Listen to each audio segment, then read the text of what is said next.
Ne me regarde pas comme si j'étais déjà morte, car la terre n'a pas encore fini de réclamer ce qui lui appartient. » Ces mots, Aminata les murmura entre ses lèvres gercées, alors que le soleil de plomb de midi écrasait le village de Ndara. Elle se tenait debout, seule, au centre de la place poussiéreuse, là où l'ombre du grand baobab aux palabres refusait de l'abriter.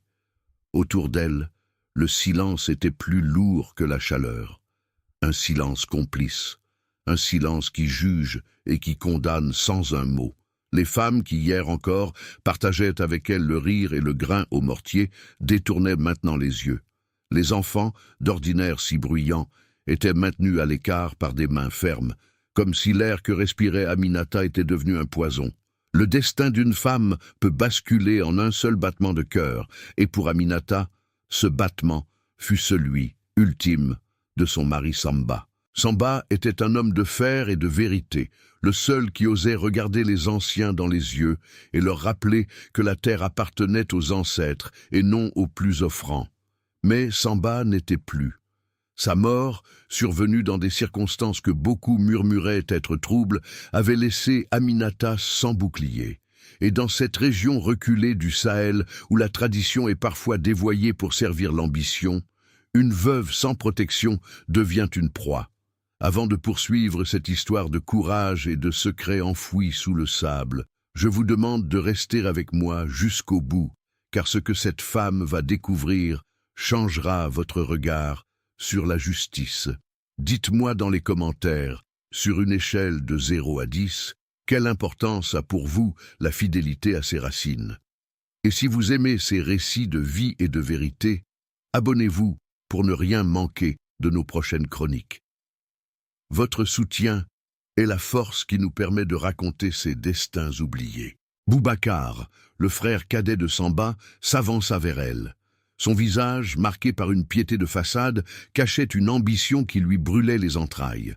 Il ne voyait pas en Aminata la veuve de son frère, il voyait un obstacle à son contrôle total sur les terres de la lignée, des terres qu'il brûlait de vendre à une compagnie minière étrangère dont les émissaires rôdaient déjà dans la capitale. Pour Boubacar, la solution était simple, le lévira. Aminata devait devenir sa troisième épouse. C'était la coutume, disait-il. C'était pour sa protection, affirmait-il devant le conseil des anciens. Mais Aminata avait refusé. Elle avait vu dans le regard de Boubacar l'éclat de la trahison. Ce refus fut son arrêt de mort sociale. Boubacar, avec une habileté de serpent, commença à distiller le venin. Si elle refusait la main tendue de la famille, c'est qu'elle cachait quelque chose. Si elle ne voulait pas de la protection de son beau-frère, c'est qu'elle était habitée par des forces obscures. Le mot fut lâché. Un soir de vent sec, elle portait le mauvais œil. Elle était maudite, et sa présence au puits allait tarir l'eau du village. Le bannissement ne fut pas prononcé par un juge, mais orchestré par la cruauté. Boubacar jeta les quelques ballots de tissu d'Aminata dans la poussière rouge, sous les yeux de la communauté. Il lui interdit l'accès au grenier de la famille. « Va-t'en vers le désert, Aminata » cria-t-il, sa voix résonnant contre les murs de terre cuite. « Puisque tu préfères ta solitude à notre honneur, laisse le sable te juger. » Elle ramassa ses maigres possessions, ses sandales usées s'enfonçant déjà dans la poussière qui semblait vouloir l'avaler. Elle ne pleura pas. Ses larmes s'étaient évaporées depuis longtemps. Elle se redressa, ajustant son pagne de deuil décoloré par le temps et le chagrin. Dans le pli de son étoffe, contre son sein, elle sentit un mouvement léger. C'était son seul compagnon, un petit serpent des sables qu'elle avait recueilli, blessé, quelques semaines après la mort de Samba. Les villageois craignaient ces créatures, les voyant comme des messagers de l'au-delà, mais pour Aminata, ce serpent était un lien vivant avec l'esprit de son mari. Il ne l'avait jamais mordu. Il semblait comprendre sa douleur. Alors qu'elle s'éloignait du village, marchant vers les terres arides du nord, un homme l'observait de loin.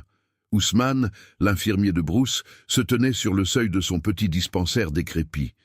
Ousmane était un homme de science revenu au pays après des années d'exil à Dakar, mais son cœur était resté brisé. Il vivait dans une solitude volontaire, hanté par le souvenir de sa mère qu'il n'avait pu sauver autrefois, faute de moyens et à cause de l'ignorance qui régnait alors. Il voyait en Aminata le reflet de toutes les injustices qu'il avait combattues en vain. Il vit la veuve s'enfoncer vers le ravin de Koulouba, un lieu que les anciens disaient maudit, là où les ravines déchirent le plateau comme des plaies jamais refermées. Personne n'allait là-bas, même pas les hyènes. Ousmane sentit une pointe de peur lui traverser le cœur. Pourquoi allait-elle là-bas? Cherchait-elle à mettre fin à ses jours? Ou suivait-elle réellement cet instinct que les gens du village prenaient pour de la sorcellerie? L'harmattan, ce vent du désert chargé de poussière, commença à se lever, effaçant l'horizon et transformant le monde en un rideau ocre. Aminata marchait, le souffle court, mais ses yeux étaient fixés sur le serpent qui s'était glissé au sol et ondulait avec une rapidité surprenante devant elle. La créature ne fuyait pas. Elle semblait tracer un chemin invisible à travers les rocailles. Aminata avait l'impression que chaque pas qu'elle faisait l'éloignait de la folie des hommes pour la rapprocher d'une vérité plus ancienne. Ousmane décida de la suivre. Il prit sa besace de cuir contenant quelques médicaments et une gourde d'eau et s'élança à sa suite. Il devait rester à distance pour ne pas l'effrayer, mais il ne pouvait pas la laisser mourir seule dans l'immensité du plateau. La poussière lui brûlait les yeux, mais il ne perdait pas de vue la silhouette frêle de la veuve qui défiait le vent. Le ravin de Koulouba se dressa bientôt devant eux, une balafre géante dans la terre. C'est ici que le temps semblait s'être arrêté. Au bord du précipice, Aminata s'arrêta. Le serpent des sables s'était figé, la tête dressée vers une structure qui n'aurait pas dû être là. C'était un ancien poste de garde coloniale, une bâtisse de pierres et de bois, dévorée par les termites et l'oubli. Les murs étaient fissurés, les toits de tôle s'étaient envolés depuis des décennies, et pourtant l'endroit dégageait une autorité sinistre. C'était un vestige d'une époque où des hommes venus d'ailleurs tentaient de dompter ce désert, imposant leurs lois et leurs registres sur une terre qui ne leur appartenait pas. Aminata s'approcha lentement de la ruine. Elle sentait une pression dans l'air, une vibration qui n'avait rien à voir avec le vent. Le serpent se remit en mouvement, s'engouffrant dans une faille étroite à la base de la bâtisse, là où la structure semblait s'enfoncer dans une grotte naturelle dissimulée par des éboulis. Aminata, portée par une force qu'elle ne s'expliquait pas, s'agenouilla et commença à écarter les pierres. Ses mains saignaient, mais elle ne sentait rien. Elle entra dans l'obscurité de la faille. À l'intérieur, l'air était frais, presque glacial par contraste avec la fournaise extérieure. Elle sortit de sa besace une petite lampe à huile de fortune qu'elle avait réussi à emporter. Elle frotta une allumette. La flamme vacilla, puis s'épanouit, révélant les parois de la grotte. Ce qu'elle vit au premier abord ne furent que des débris, de vieux meubles pourris, des restes d'uniformes mangés par les mythes. Mais le serpent s'était arrêté près d'une boîte en fer blanc, rouillée par l'humidité résiduelle de la grotte.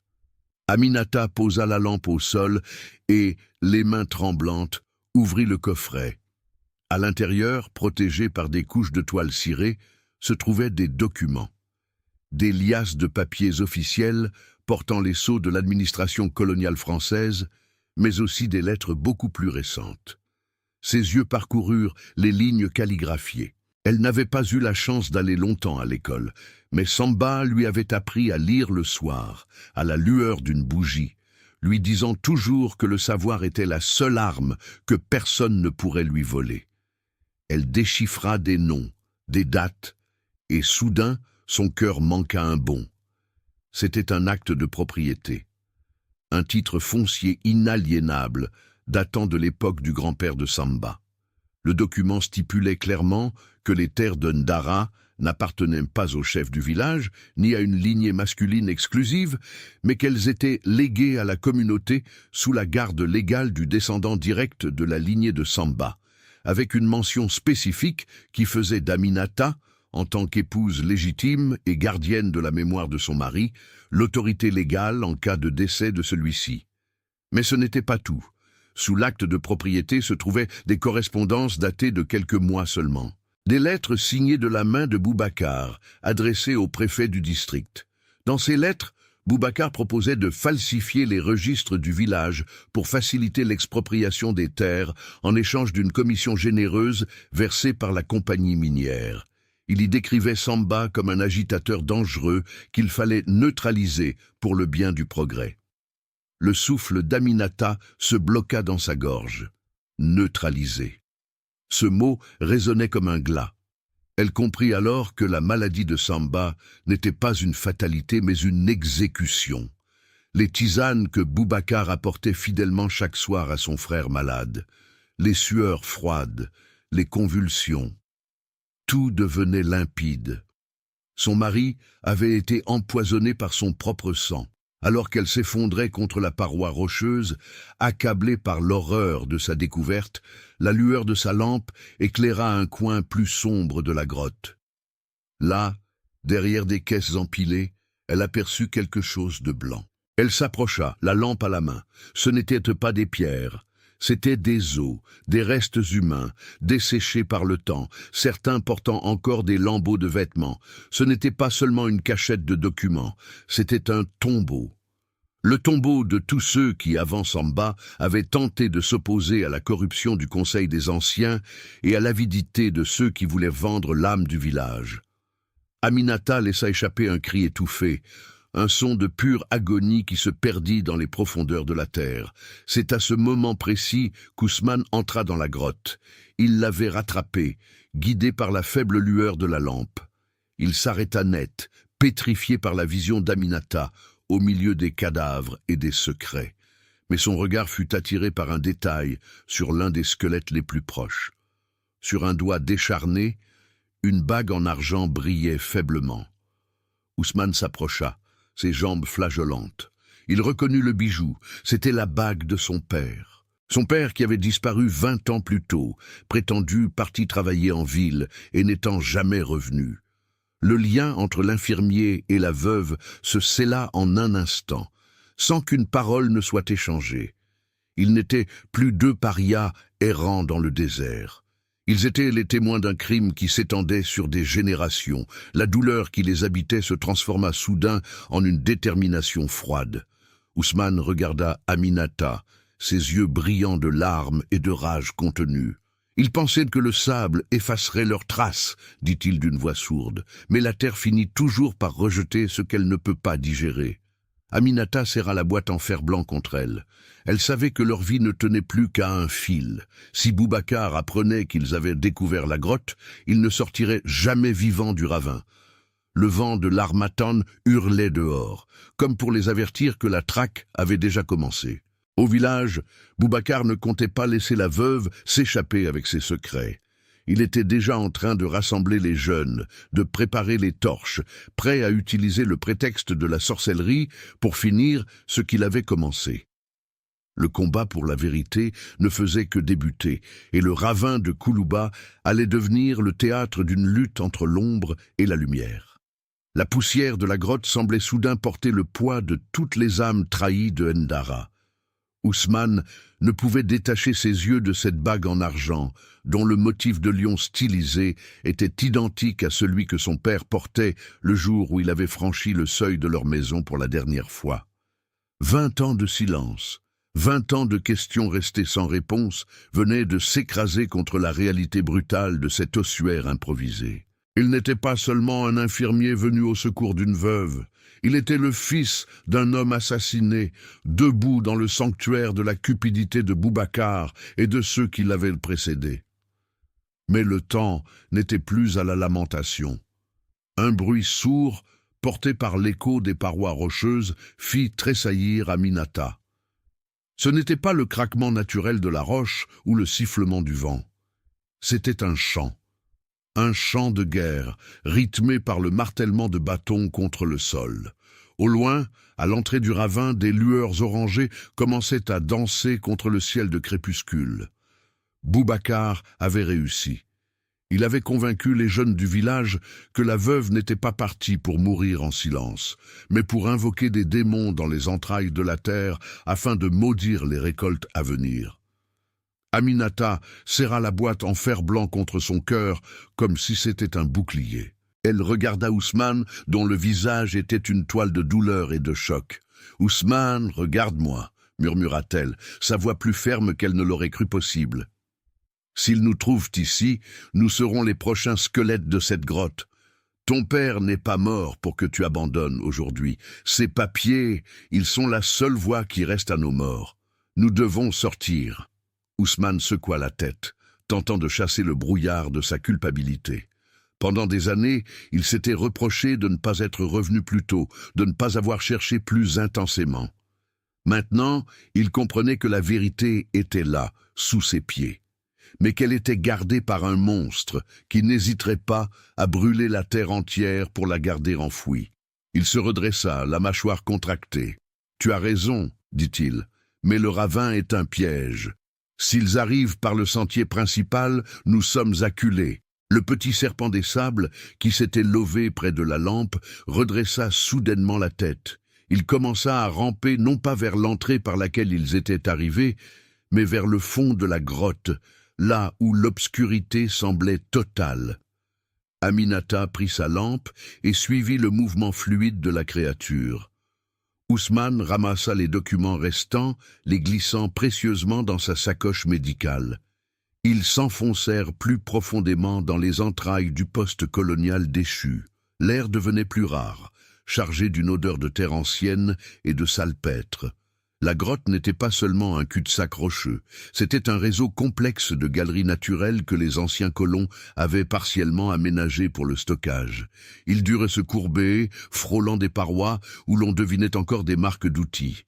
Aminata sentait la chaleur des torches se rapprocher de l'entrée principale. Elle entendait maintenant distinctement la voix de Boubacar, déformée par la haine et l'autorité. « Trouvez-la!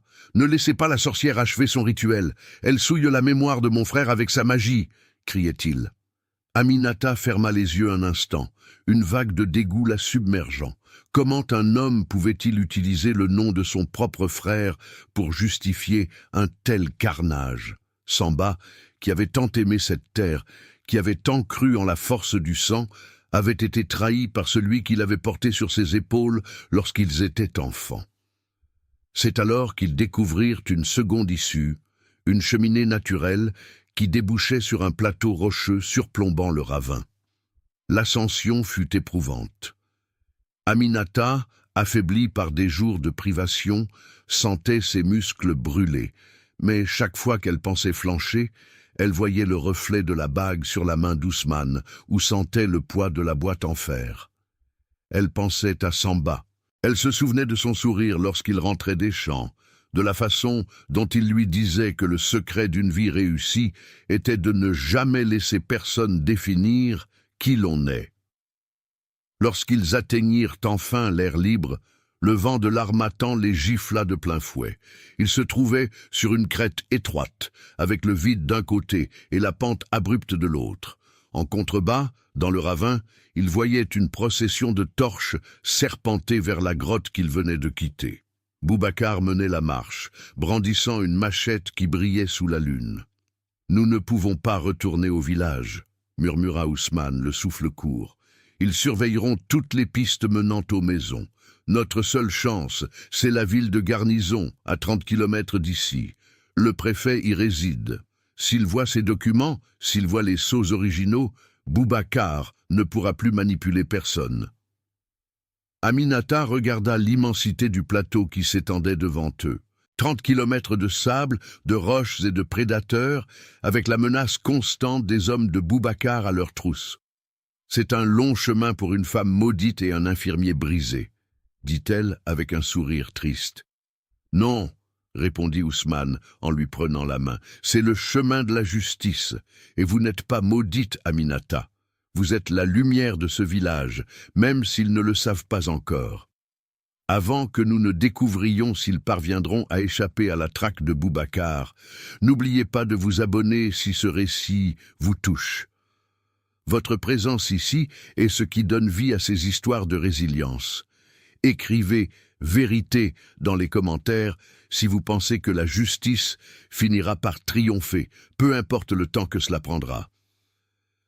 La marche nocturne commença. Le Sahel, la nuit, est un monde de mirages et de bruits inquiétants. Le moindre craquement d'une branche d'acacia ressemblait au pas d'un poursuivant.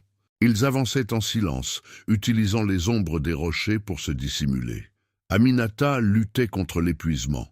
Elle se sentait comme une ombre parmi les ombres, dépouillée de tout ce qu'elle possédait, sauf de sa dignité et de cette boîte de fer qui semblait peser des tonnes.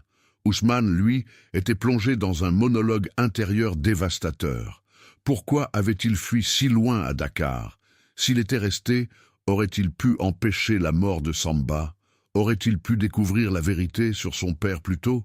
Il se sentait responsable de chaque année de silence qui avait permis à Boubacar de consolider son pouvoir.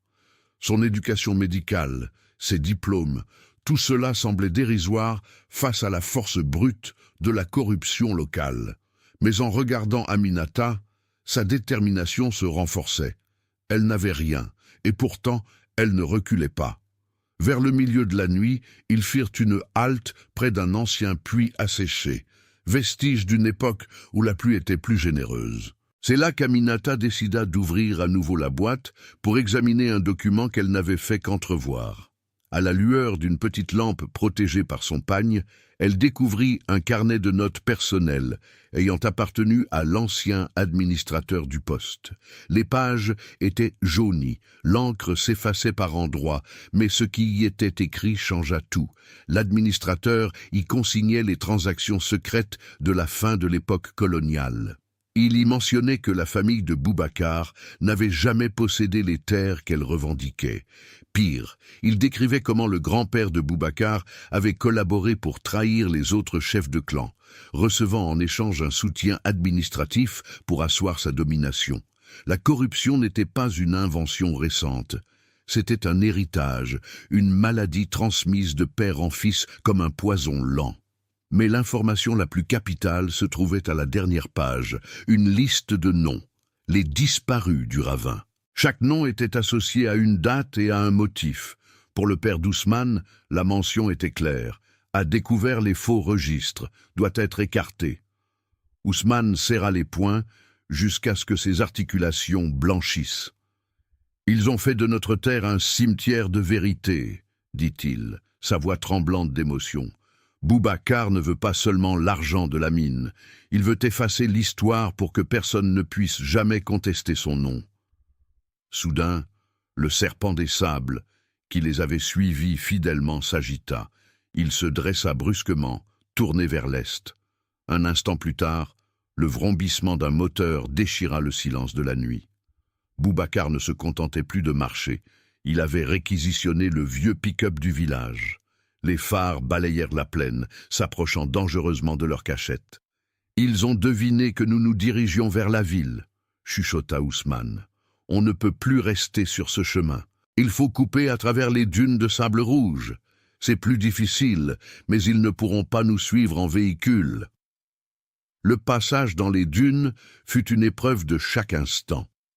Le sable se dérobait sous leurs pieds, l'effort pour chaque mètre gagné était immense. La soif commença à tirailler leur gorge, mais Aminata ne se plaignait pas. Elle voyait au loin la lueur des premiers rayons de l'aube. Elle savait que le temps pressait. Boubacar devait signer les documents officiels de cession des terres ce matin même, lors de la visite d'une délégation de la compagnie minière et du représentant du préfet. S'il n'arrivait pas à temps, la vente serait scellée, et même la vérité contenue dans la boîte pourrait arriver trop tard pour sauver le village de la destruction. Alors qu'ils atteignaient le sommet d'une haute dune, ils virent enfin les lumières de la ville de garnison. Mais entre eux et leur salut, une patrouille de jeunes du village, armée de bâtons et menée par l'un des lieutenants de Boubacar, barrait la route principale. Ils avaient été déposés là en avance pour intercepter toute fuite. Aminata regarda Ousmane. Ils étaient épuisés, sales, marqués par la nuit, mais une flamme brûlait dans leurs regards. « Ousmane, dit-elle, si nous nous séparons, nous avons plus de chances que l'un de nous arrive jusqu'au bureau du préfet. Prends les documents. » « Jamais, répondit-il. Nous avons commencé cela ensemble. C'est vous, Aminata, qui devez porter cette vérité. C'est vous que le village a rejeté, et c'est vous qui devez revenir pour les libérer. » À cet instant, un événement inattendu se produisit. Un nuage de poussière s'éleva derrière la patrouille. Ce n'était pas Boubacar. C'était un convoi de camions militaires. La gendarmerie nationale effectuait une patrouille de routine sur cet axe stratégique. C'était leur chance, mais aussi un risque immense. Si les gendarmes croyaient les mensonges de Boubacar sur la sorcellerie d'Aminata, ils pourraient être arrêtés avant même d'avoir pu parler. Mais Ousmane connaissait l'un des officiers, un homme qu'il avait soigné pour une grave malaria l'année précédente. « C'est notre moment, dit-il. » Ils descendirent la dune en courant, criant pour attirer l'attention du convoi. Les jeunes du village, pris de panique à la vue des uniformes, commencèrent à se disperser. Le tournant était là. La confrontation finale n'était plus une fuite désespérée dans l'ombre, mais une course contre la montre en plein jour. Aminata sentait la boîte de fer contre son flanc et pour la première fois depuis la mort de Samba, elle sentit que le vent tournait en sa faveur. Mais elle savait aussi que Boubacar n'avait pas encore joué sa dernière carte. Il était un homme acculé, et un homme acculé est plus dangereux qu'un lion blessé. Alors que le soleil se levait, transformant le sable en un océan d'or, Aminata et Ousmane montèrent à l'arrière d'un des camions, protégés par les fusils des gendarmes intrigués. La ville approchait, et avec elle, le moment où le passé et le présent allaient enfin s'affronter devant les yeux de tous. Le secret de la grotte était sur le point d'éclater au grand jour. La ville de garnison n'était pas un refuge, c'était un champ de bataille pavé de pierres et de certitudes administratives. Aminata, assise à l'arrière du camion militaire, sentait chaque secousse du moteur résonner dans ses os meurtris. À ses côtés, Ousmane serrait sa sacoche comme si elle contenait le cœur battant du monde. Ils ne parlaient pas. Le bruit du convoi et le vent de face rendaient toute conversation impossible, mais leurs regards se croisaient sans cesse, chargés d'une électricité nouvelle. Ils n'étaient plus les fugitifs de la nuit. Ils étaient les porteurs d'une tempête qui s'apprêtait à balayer des décennies de mensonges. Le soleil était désormais haut dans le ciel, transformant le goudron de l'avenue principale en un ruban de chaleur vacillante. Devant le bâtiment de la préfecture, une imposante structure de béton héritée de l'époque coloniale, l'agitation était inhabituelle. Des voitures rutilantes aux vitres fumées étaient garées en rang d'oignons. Les investisseurs miniers étaient là, Boubacar aussi. Aminata l'aperçut de loin, debout sur les marches du perron, discutant avec animation avec des hommes en costume sombre. Il portait un boubou de soie blanche éclatante, symbole de sa victoire imminente, et riait avec une arrogance qui fit monter une bile amère dans la gorge de la veuve. Le camion s'arrêta dans un crissement de pneus. L'officier que connaissait Ousmane descendit le premier, son visage grave contrastant avec l'ambiance festive de la cérémonie. « Restez derrière moi », ordonna-t-il à Aminata et Ousmane. Ils avancèrent, fendant la foule des curieux et des officiels. Aminata sentait les regards peser sur elle. Elle était couverte de poussière, son pagne était déchiré, et ses mains portaient encore les traces de sang séché de la grotte. Elle ressemblait exactement à ce que Boubacar voulait qu'elle soit, une paria, une folle égarée dans le désert. Lorsque Boubacar les vit approcher, son rire se figea. Ses yeux s'agrandirent, une lueur de terreur pure traversant son regard avant d'être remplacée par un masque de colère froide. « Que fait cette femme ici » hurla-t-il, sa voix attirant l'attention de toute l'assemblée, y compris du préfet qui sortait tout juste de son bureau, un stylo à la main. « C'est une sorcière. Elle a fui le village après avoir profané les sépultures de nos ancêtres. Garde, emmenez-la » Le préfet, un homme d'un certain âge, au regard perçant et à la réputation d'intégrité sans faille, leva la main pour calmer l'agitation.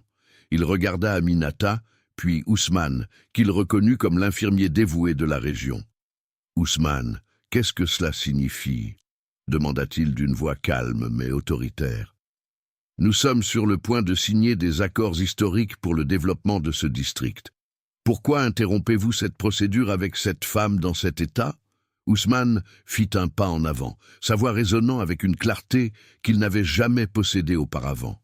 « Monsieur le préfet, ce que vous vous apprêtez à signer n'est pas un accord de développement. C'est l'acte final d'un crime qui dure depuis trop longtemps. Cette femme, Aminata, n'est pas une fugitive. Elle est la gardienne légitime des terres de Ndara, et elle détient les preuves que l'homme qui se tient devant vous est un meurtrier et un faussaire. » Un murmure de choc parcourut la foule. Boubacar tenta de s'élancer vers Ousmane, mais l'officier de gendarmerie l'interposa fermement. « C'est absurde !» cria Boubacar, la sueur commençant à perler sur son front. « Ils inventent des histoires pour extorquer de l'argent. Ils ont volé des papiers sans valeur dans des ruines. » Aminata s'avança alors. Elle ne tremblait plus. Elle ouvrit la boîte en fer blanc et en sortit l'acte de propriété original, le tendant au préfet. « Lisez, monsieur le préfet, dit-elle d'une voix basse, mais qui semblait porter jusqu'aux confins de la place. Lisez ce que les anciens ont voulu enterrer. Lisez comment mon mari, Samba, a été sacrifié parce qu'il refusait de trahir son peuple. Et demandez à Boubacar ce qu'il a fait des disparus du ravin de Koulouba. » Le préfet prit les documents. Le silence devint total, seulement interrompu par le bruissement du papier et le ronronnement lointain d'un ventilateur. À mesure qu'il lisait, son visage s'assombrissait. Il examina les sceaux, les signatures de l'ancienne administration, puis passa aux lettres récentes signées par Boubacar. Son regard se porta enfin sur Ousmane, qui sortit de sa poche la bague en argent au motif de lion. « Cette bague appartenait à mon père, » dit Ousmane, les larmes aux yeux. « Nous l'avons trouvée cette nuit dans une grotte sous l'ancien poste de garde, à côté de son corps et de celui de bien d'autres. Tous ceux qui savaient la vérité sur ces terres ont fini là-bas. Boubacar et sa lignée ont construit leur pouvoir sur un charnier. » Le préfet releva la tête, ses yeux fixés sur Boubacar. Ce dernier, sentant le vent tourner, tenta une dernière manœuvre. « Ce sont des faux. Ils ont utilisé la sorcellerie pour imiter mon écriture. » Mais la gendarmerie ne lui laissa pas le temps de continuer. Sur un signe du préfet, 2 hommes s'emparèrent de lui. La panique le submergea. Il commença à bafouiller, ses mensonges s'effondrant les uns après les autres sous le poids de la vérité matérielle. « La cérémonie est annulée !» déclara le préfet d'une voix de tonnerre. « Une enquête criminelle est ouverte immédiatement. Boubacar, vous resterez en détention le temps que nous fouillons cette grotte et que nous vérifions chaque ligne de ces registres. » Le moment de la chute fut brutal. Boubacar, l'homme qui se croyait au-dessus des lois et des hommes, fut traîné vers les cellules de la garnison sous les huées de la foule qui, quelques minutes plus tôt, l'admirait. Les investisseurs étrangers, sentant le scandale, s'éclipsèrent rapidement vers leurs voitures climatisées, laissant derrière eux une communauté ébranlée, mais enfin réveillée. Avant que le calme ne revienne tout à fait, je tenais à vous remercier d'avoir suivi ce périple jusqu'ici. Si cette fin vous procure un sentiment de justice, n'hésitez pas à aimer la vidéo et à nous dire ce que vous avez pensé de la résilience d'Aminata. Votre engagement nous permet de continuer à donner une voix à ceux qui ont été réduits au silence. Abonnez-vous pour soutenir notre travail de narration. Le retour à Ndara ne fut pas une marche triomphale, mais une procession de guérison. Lorsque le convoi de la gendarmerie, accompagné du préfet lui-même, entra dans le village, les anciens se tinrent tête basse devant le grand baobab. La vérité s'était propagée plus vite que l'harmattan. Les preuves, sorties de la grotte, avaient brisé le sortilège de peur que Boubacar avait jeté sur la communauté. Aminata retourna dans sa maison, mais elle n'était plus seule. Les femmes du village, celles-là même qui avaient détourné le regard, vinrent une à une s'agenouiller devant elle, demandant pardon. Elles apportèrent de l'eau, du grain et surtout leur respect. Aminata les accueillit sans amertume. sachant que la peur est une prison dont il est difficile de s'échapper. Ousmane, de son côté, entreprit de donner une sépulture digne à son père et aux autres victimes trouvées dans le ravin. Ce fut une cérémonie sobre, sous le soleil déclinant, où tout le village se réunit pour reconnaître les fautes du passé. La bague en argent fut enterrée avec les restes de son père, mais son souvenir restait désormais gravé dans la mémoire de Ndara. Quelques mois passèrent. Les terres ancestrales furent officiellement rendues à la communauté, avec Aminata comme régente légale. Elle ne chercha pas à s'enrichir. Au contraire, elle utilisa les fonds de compensation versés par l'État pour transformer l'ancien poste de garde coloniale, ce lieu de mort et de secret, en une école et un centre de soins. La ruine qui l'avait abrité dans sa détresse devint le symbole de la renaissance du village. Elle fit appeler l'école l'école de la vérité. Là, les filles du village apprenaient à lire et à écrire, pour que plus jamais personne ne puisse leur voler leurs droits en utilisant leur ignorance. Ousmane devint le médecin en chef du nouveau dispensaire, soignant les corps tandis qu'Aminata soignait les âmes. Un soir, alors qu'elle était assise sur le perron de sa nouvelle école, regardant le soleil s'enfoncer derrière les dunes, Aminata aperçut un mouvement dans le sable. Le petit serpent des sables, celui qui l'avait guidée à travers le ravin, glissa doucement vers elle. Il s'arrêta un instant, ses yeux brillants, reflétant la lumière orangée du crépuscule, puis il disparut dans une fissure du mur. Elle sourit, sentant une paix profonde l'envahir. Elle savait que l'esprit de Samba était enfin apaisé. Boubacar, condamné pour meurtre et falsification, avait été banni à perpétuité, envoyé dans une prison lointaine où le sable ne chantait pas. Sa trahison était devenue une leçon que les conteurs du village racontaient désormais aux enfants, pour leur apprendre que le pouvoir acquis par le sang finit toujours par s'évaporer comme une flaque d'eau sous le soleil. La justice avait été rendue, non seulement par les tribunaux des hommes, mais par la force de la terre elle-même. Ndara n'était plus un village de silence et de secrets enfouis. C'était une terre de mémoire, où chaque grain de sable semblait désormais porter l'écho de la vérité retrouvée. Aminata se leva, ajustant son nouveau pagne de soie bleue, la couleur de l'espoir et de l'eau. Elle regarda l'horizon, là où le désert et le ciel se rejoignaient dans une étreinte infinie. Elle n'était plus la veuve maudite, elle était la mère de Ndara, celle qui avait bravé l'ombre pour ramener la lumière. La morale de cette histoire restera gravée dans le sable de nos cœurs. Le pouvoir peut s'approprier le présent et manipuler les apparences, mais la vérité est une graine enfouie profondément. Elle attend patiemment son heure, nourrie par le courage de ceux qui refusent de plier, et finit toujours par remonter des profondeurs de la terre, portée par ceux que l'on croyait avoir brisés. Merci d'avoir été les témoins de l'histoire d'Aminata. Si ce récit vous a inspiré, donnez-lui une note de 0 à 10 dans les commentaires et partagez-le avec ceux qui ont besoin de croire en la justice. N'oubliez pas de vous abonner pour découvrir d'autres destins extraordinaires. À bientôt pour une nouvelle plongée dans les secrets de l'art.